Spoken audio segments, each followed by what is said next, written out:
Hey, welcome back to my spiritual therapy. It's Miss Mocha, your spiritual therapist. So tonight I'm coming with part two of the story of Moses. So I thought that I would do um or like do a study on the prophets and prophetess in the Bible just because I'm trying to get more history and background on them so I can apply it to my life, because I'm similar to them. God has called me to be a prophet or prophetess. And so I'm just trying to get through my life, by studying their life and what they did and how they got through. And so this part two, and again, you can read the story of Moses starting in Exodus. He has about, I think it's 4 books, 3 or 4. I want to say 4. But wait, let me see.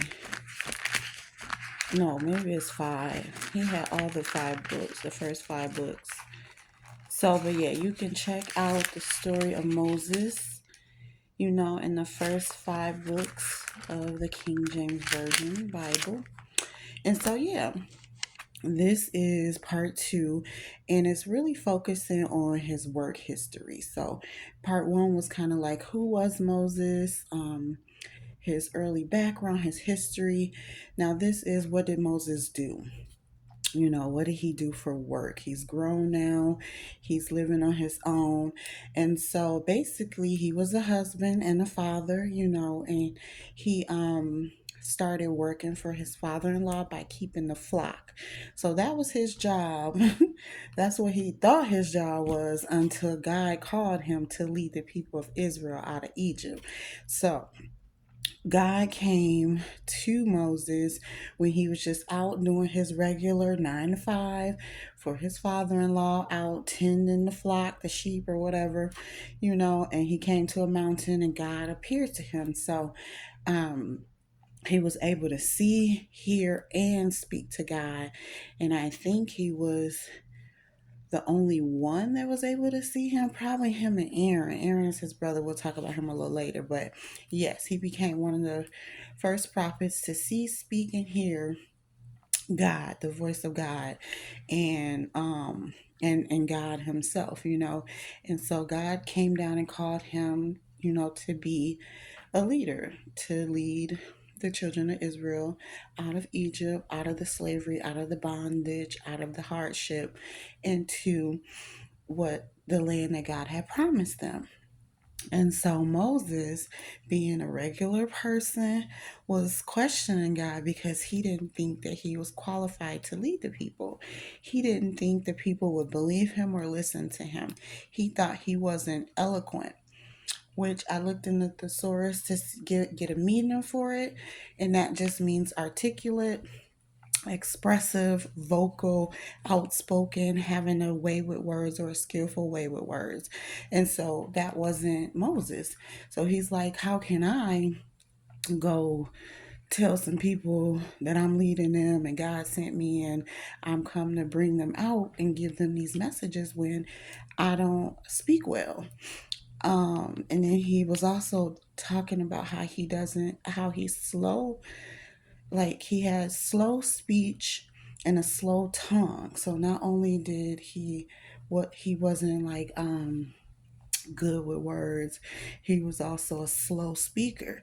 So he's, questioning him like, who am I, why are you choosing me, and I can't even speak properly or speak good.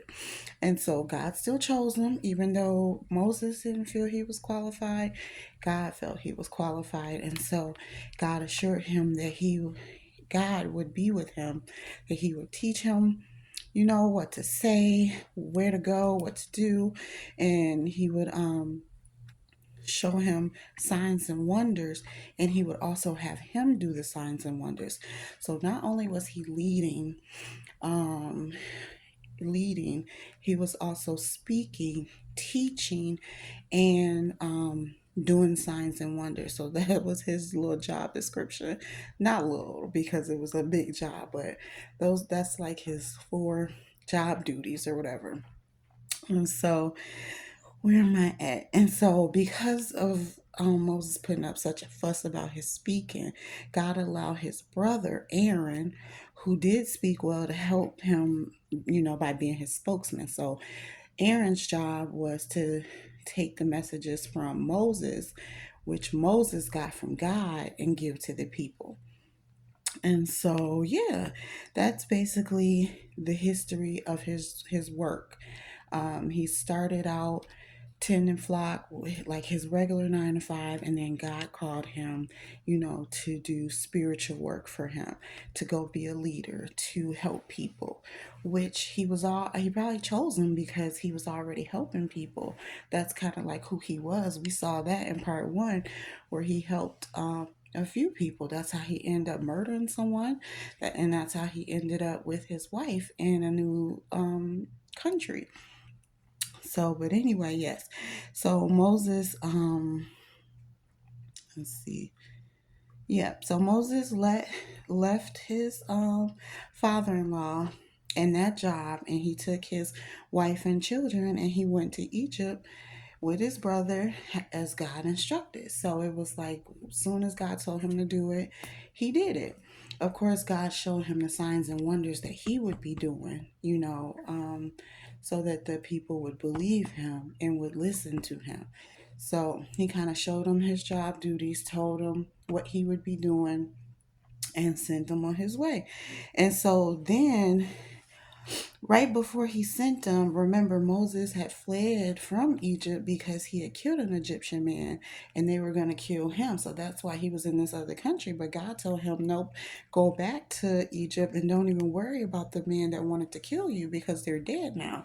So that's how protected he was, um, on getting ready to start this new mission of God's, because God took out his enemies so that he can go back and do the job for God. So, this is the history of his work and how he, soon as he grew up and became, a husband and father and had his own employment, God was like, okay, that's cool, but I really have a plan for you. So, this was his plan.